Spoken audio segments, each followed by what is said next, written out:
Hello viewers, Super GT here. Thank you for joining me for some more juicy Gran Turismo Sport content. This time I'm checking out Daily Race C of a week gone by. Super Formula car around Laguna Seca. This guy asked if I was recording. Turns out I was, which is how you're seeing this video. Obviously if you didn't record it then you wouldn't be able to see it, would you? Here we go then, 4th on the grid. I set what I consider to be a fairly good time, 105.9, but we'll see how that translates into a result. Will we stumble upon the formula for success in this race? So multiple strategies available in this one, as it turned out. The main thing was that the hard tyre had to be used, but they gave you the choice of using the medium tyre as well. Of course, if you use the medium tyre, then you'd have to go in, do a pit stop, go onto the hard later. But I've gone for the more aggressive strategy here, which is going onto the mediums and trying to overtake as many people as we can, and then going in for that hard tyre pit stop. Okay, so it looks like already, you can see here, I'm going to whack on the overtake button and fly past this Portuguese guy. Now it looks like already he's on the hard tyre, as he was definitely a little bit slower. He might just be slow, but then he probably isn't because he qualified ahead of me. Probably just on the hard tyre. As the flying Disco's wagon navigates its way around the famous Laguna Seca circuit. Obviously this Disco's livery worth a couple of tenths per lap minimum. There's just no question about that. And we're going to whip it forward here a couple of laps because not all that much happened. And that was kind of a theme of this race sometimes, because it felt as though you'd get stuck behind people, but it didn't happen for too long, as the Polish driver here having a nice little excursion into the sand and going down into third. SVDR is an absolutely rapid player, like the top half of the top split player. Like, he's honestly that quick, and I think I was barely keeping up with him even though he was on the hard tyre. I'm pretty sure of that. So kind of just shows you how quick some people are. And Mammal up in the lead, a good 7 seconds away. I can't even see him, he's that far ahead. So it just shows you, some people are just so good, it really is quite scary. Sometimes I'm in utter disbelief at the speed of some people. We're going to fast forward it here, lap 10, and it looks like I'm catching up to a Finnish driver here. Unfortunately, it isn't Mammal who's in the lead, who's now 10 seconds ahead. It's actually a back marker. Coming through here, we have an almighty collision with the sausage on the apex, turn 6, and that's going to let SVDR back through. So back into third. We'll just start fourth with SVDR, big moment there. Mammal into the pit lane, you can see that top left of the screen. On the medium tyre, 34% of fuel. I've got about the same amount of fuel actually, so we've done about the same fuel saving. And into the pits I go. Now the pit lane, it just seems to take absolutely forever at Laguna Seca, and here's why. I've noted it down, I've seen the reason. There's actually a bear roaming the pit lane, and that seems to be why it takes an eternity to do a pit stop at Laguna Seca. But the bear kindly taking up lollipop duties there and letting us and releasing us back into the race. So thank you, Bear, and all the other bears back at the factory. And we rejoin the race in 5th. And that is obviously 1 position worse than where we started. So 4 plus 1 equals 5, and that's where we are now. 1 position worse. But I do have the fresher tyres, and this is where, again, this whole aggressive strategy plays out. You just have to be more attacking, go for it a lot more. And we're going to try and do that here. End of lap 14, we slowly made our way onto the back of this driver who started just behind us, but obviously with this strategy has made his way back in front. So I'm just beginning to think now that this one-stop strategy isn't the formula for success, mainly because of Bear in the pit lane shenanigans. It just takes forever to do a pit stop here. I don't know why, because at most tracks you just kind of get fast forwarded into the pit box and you can kind of get on with your merry day. But here, they have other ideas. But final lap, we could at least try to get back 4th which is where we started, so I suppose it wouldn't be too much of a disaster. And third place is just around that corner there, and so it isn't too different, I suppose, these strategies, the one stop and the no stop, and it's always good when the two strategies are kind of similar. But I would say that on this evidence, perhaps the no stop is better. And the hard thing really in the Super Formula race, anything with downforce, a lot of downforce, is just as soon as you get behind someone, we all know it, the absolutely filthy air getting strewn across the back of that car ahead into our path makes it very difficult to go around these faster corners, and I'm just understeering wide there and through here, getting quite close, but again having a little hello there to the sausage on the apex. Turn 10, not ideal. We're going to finish in 5th, and yeah, not ideal really, moving down a position, but I suppose we still beat about however many people, 15 people. Now I changed to Mercedes here. Is that going to be the formula for success? I hope it is. Toto Wolff surely thinks it is. But this is going to be my qualifying lap. So we're going to go back into the Disco's car, because I did it before the first race. And this is going to be a 105.9. Look for the mark on the right hand side. Boom, on that 3 board. Carrying the speed into the apex. Look at that second apex powering out to the outside. Over to the left. And this car can really carry so much speed from these corners. It really is quite something. Look at that, flying through there, just a hint of a lift. You get some weight on the front to get it to turn. And look how early you can get on the power here. Boom, on it, up the hill. This corner, scary. You can take it flat, but I think I had a hint of a lift. If you get it dead right, you take it flat, which is quite scary.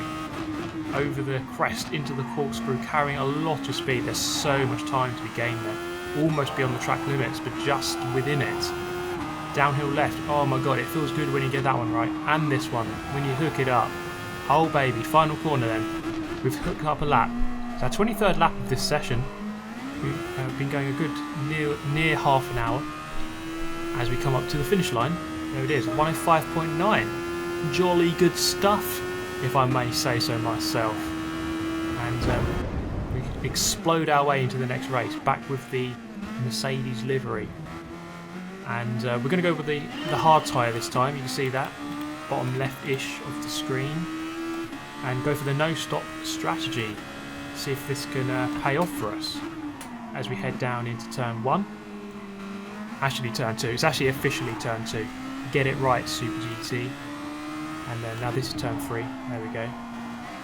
So we've got TKM Spadders in the lead, and he's shooting off into the distance already. Now, the question I'm having to ask myself, is he on the mediums? Is he on the hard tyre? We have to work that out. Is he quick? I mean, obviously he's quick. Is he quick because he's on the medium, or is he quick because he's on the hard and he's just really good? That's the question we have to ask ourselves. And I'm going to try to do my best to keep up with him as we go through the corkscrew. A little bit of an awkward line. Get the job done though. Lap 15. 15 laps in this race, so about 17, 18 minutes this one. Through the final corner, and I think we have kept up with him just about, and I would therefore say that he's probably on the hard tyre, but just a very quick driver. Obviously he's quick because he's on pole position. That's how you can tell normally. Through turn 2, lap number 2. Doing our best to keep up. It's not quite working at this point. Got the German behind, and he's not too far away. A little bit wide there, getting our tyres all dirty. You don't want to do that. It does mess you up, the sand. It's not good. Sand is not good in racing. You definitely don't want sand. As we come up to the fearsome turn 6, and I'm way wide in the sand again, and I could have blocked that, but then to be fair he would have just gone past the other side. The German up to second, and you can see here how this affects my performance. Going into the sand, it just seems to kill your momentum for a good couple of corners, and already the German has bolted away. There's not much you can do about it. You need to just settle into this position, not make any more mistakes. And the thing I found tricky about this was the slight short shifting on the hard tyres, it's actually quite hard to underdrive the car. I found this. It's actually an art form in itself, you know, in racing. Like driving slower than you should to preserve your tyres, to preserve your fuel. And you know, there's a massive amount of skill in it, and it's something I still need to work on. Because if I drive absolutely flat out, I feel as though everything just flows nicely. But then when you have to drive 10% slower, it's like I miss my braking point, or I brake too early, and then I'm not in the right gear. It just doesn't seem to just flow as well, you know. Now I'd love to say that that was an amazing race which had drama through, you know, through and through from start to finish, but you can see here lap 15, finishing third. And you know what has to happen in this situation? We log out of F4H Super GT, get rid of that account, and head over to our big naughtier brother Ram Shadow. There he is. So get on that, get on the old Ram Shadow bandwagon, and see what we can do.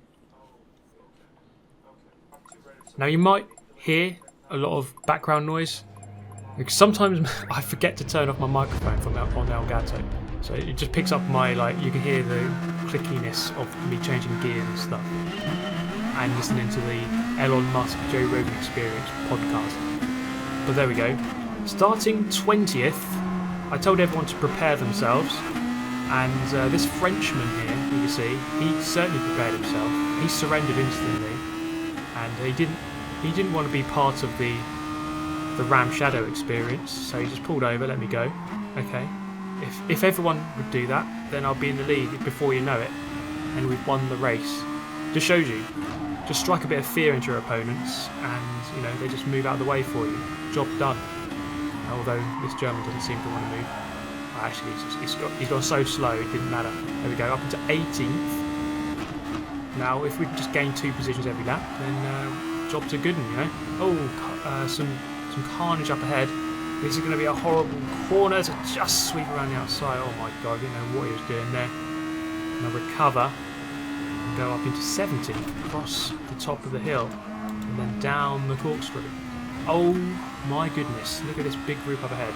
We have to try to fight our way through this. I'm on the hard tyre, so I've gone for the other strategy, if you want, the one we didn't use at the start of the race. Look at this almighty gaggle, right? And this poor green guy gets absolutely sent to the shadow realm. All around me are familiar. We don't care. Absolutely ruthless stuff from this big gaggle here. You know, swallowing up that guy, churning him out, or spitting him out, whatever you want to call it. And it's ruthless, you know, when you're in the middle of the pack. Oh boy, it really is a dog-eat-dog world out there in the midfield of a Gran Turismo sport race. And this is supposed to be an S sportsmanship race. As we go through this car, thank goodness for ghosting. And again, oh boy, that could have ended badly. We've gained another 2 positions, up into 13th now. It's only lap 2, only halfway through lap 2. At this rate, I'll be in the lead by about lap 4. Okay, oh, that's not going to happen, but, you know, just for the lols, I'll say it. Down the corkscrew, lap number 2. And then we've got this final sector, these 2 corners here. Oh, yeah. This is what it's all about in the Super Formula car. Just I'm flying through. It does seem like a bit of a too quick a car, though, for this kind of track, I must say. Contact from behind. They used to race IndyCar, did they not? I always recall that mad overtake at the corkscrew, but for the most part I'd say that these kind of cars are probably too quick for this kind of track, bit too small. But there you go, seems to be quite fun at the moment, and that's what I like to try to do, I think, as fun as it can be on the Super GT account, trying to race at the front. You know, sometimes just smurfing on your second account is good, as this guy gets claimed by the Ghanaian pallbearers, unfortunately for him. He looked quite quick, that German guy. I think he was on the medium tyres, and unfortunately for him, he's now on the sandy tyres and also in the barrier. That doesn't help, does it? In my experience of racing, being in the barrier normally doesn't work. But you know, maybe if you have an example of when it does work, then please do let me know. But for the most part, it doesn't. So we don't have to worry about him anymore. we can focus on this Dutch guy up in front, try to get past him. Although I'm kind of struggling, if I'm honest. You see how close I get on the exit here, and then boom, he just pulls away. I don't know if he's using the overtake button. He might be, but that does use up more fuel. So I try to avoid doing that too much. And so of course use it sometimes, but for the most part, you don't really want to use that overtake button. Not when you're trying to save fuel. If if there's loads of fuel, then yeah, use it. And maybe at the start of a race, on a standing start race, then go for it as well. But we've got another cluster forming here, just up in front. We've got someone just coming off the track there, the Czech guy. Bit of a knock-on effect up the inside of the Spaniard. I'm going to follow the Dutch guy through. And he's off to the left-hand side. Oh, okay, that could have ended a lot worse. We gain another 2 positions. And move up a position. Move up 2 positions to 11th. We're 1 away from the top 10. I thought this Czech guy was going to go for a big revenge move into that corner on the Spaniard, but he didn't materialise. So we can turn our attention once again to smacking that sausage on the apex of turn 6. Once again making that mistake, having to back off the throttle to make sure that we don't end up building sandcastles on the side of the track. Someone coming out of the pit lane here, right behind the Dutchman into turn 2. And oh, okay, it doesn't matter. It's the Ghanaian pallbearer victim, the German who's just coming out of his pit stop. So it's actually just a back mark at this point, clipping the other sausage. Oh boy, this could end badly if I keep doing that. But I just need to keep my cool here. This is the hard bit, because at the beginning of the race you're always going to gain quite a lot of position straight away, just taking advantage of other people's crashes. But here I kind of got unstuck behind the Dutchman. We can go for the move here. As we go around the outside, there's a bit of contact mid-apex.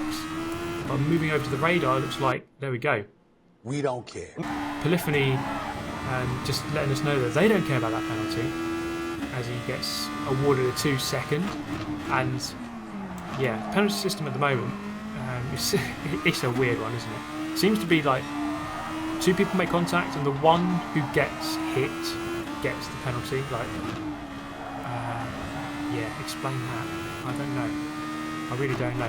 I guess we need to start utilising that "we don't care" clip a lot more, because Polyphony and their penalty system, well, that sums it up.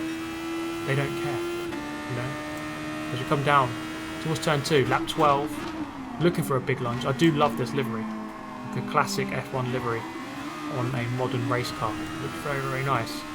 But we are not concerned with that right now. We're concerned with trying to overtake this dude and move up into 8th. We've got into 9th, and that's not too bad. But we can always go one better, and maybe even go for 6th, although 6th place is actually quite a long way ahead. 7th is actually very reasonable. 7th is just up there, about 2 or 3 seconds up the road. But first we have to deal with this guy. Are we going to have to do it through here? Not quite. It's just really difficult just to follow closely. You just lose a lot of your downforce, and you can't quite. Oh god, we pushed him over the corkscrew, and he's got his dirty tyres now. I'm going to stay behind as a sign of sportsmanship and to preserve my SR rating. Not that it would change anyway, but we're going to go into the final corner here, and I think now his tyres are probably clean once again, so we can go again. With 3 laps left to go, we're going to try to gain 1 more position at least, possibly 2, which was the line for a 1:11. We haven't even done a 1:09. In the previous races we're doing 1:08s, 1:09s, but here I haven't even gone above or bettered a 1:10. 1:10.1 is my best time so far. So it just shows you getting stuck in traffic, getting the dirty air, it really does not help. But we still have some time here to try to get past this guy. And we're closing right up to the back of him through this corner, and he goes very wide. And I'm up his inside, kind of. He knows I'm there, surely. And he backs out. That could have ended absolutely catastrophically, although, I must say, he's back on my left-hand side here. He's got a nice little undercut on the way out of the turn. And I'm going to do the same back to him on the corkscrew, of all places, and move back up into 8th. Great little section of racing there between the two of us. Really enjoyed that. Moving up into 8th. Now we can turn our attention to the Spaniard, who's just gone around the final corner there. About 2.2 2.5 seconds. You can have a look at it here. How far is he? 2.7. There he is. 2.7 seconds, 2 laps. Can we gain? I've got in excess of fuel, in fact. As we cross the line there, I had about 2.6 laps of fuel remaining. There's only 2 laps remaining. So I can definitely rev out the car a little bit more, and this is what I like. This is what I love. You know, just revving it out, going full speed. Obviously we've got worn tyres, but just, you see that there. Much more committed, much more comfortable. Just feeling much more comfortable when you can really push the car. And we're going to try to get that gap down, and it might be a case of I might have one chance into the final corner on the final lap, but I just have to put myself into that position to be able to get that move done. If not, I'm going to have to finish in 8th. But it's always good when you can hunt down someone, possibly get one more position. Gives you something to aim for at the end of the race. You can see that there. I've gone half a second quicker than our previous best. On the one lap where I'm in clear air, I can really begin to push and try to close up this gap. We've definitely gained, definitely. You can see it visibly how much I've gained. And in fact, look, 1.5 to gap down to. We've gained 1.2 seconds. It's not going to be enough at this rate, but he might begin to feel the pressure. He might bottle it. He might be the Spanish version of Super GT, and he might just bottle it. Any time now, it might just happen. And with more pressure, as he knows that I'm going to start catching him, he might start looking in his rear view mirror a little bit too much. Not that there is a rear view mirror in this car. Well, there's kind of a side. There's the 2 side mirrors, isn't there? Although it's a game, you can just press the look behind button. It's a bit different. But you get the idea. As we come up to turn 6 for the final time, can we get it right? Yeah, kind of. As we come up then to the corkscrew for the final time, can we get this one right? We're definitely gaining. Is there going to be this chance into the final corner? As he gets a good line out. Hard to follow through here. I can feel the lack of downforce as I get within a second of him. And into the final turn, it's going to be lunge of the millennium from this far back. Doesn't quite happen, unfortunately. Look how close we got. We put ourselves into a good... Oh no, he's run out of fuel. Boom, get wrecked, Spaniard. And he's actually... Is he? I don't even know if he's going to finish. Where does he finish? He hasn't finished. Oh no, he made it in 9th. Okay, he lost 2 positions there, right at the end. Luckily for him, he actually managed to get over the line. I found that quite a fun video. I did have to go resort to Ram Shadow, but there you go. Always good fun, isn't it? Thank you so much for watching, everyone. I do appreciate it, of course. Now, in the meantime, stay safe, and I shall see you in the next video. Thanks for watching. Goodbye.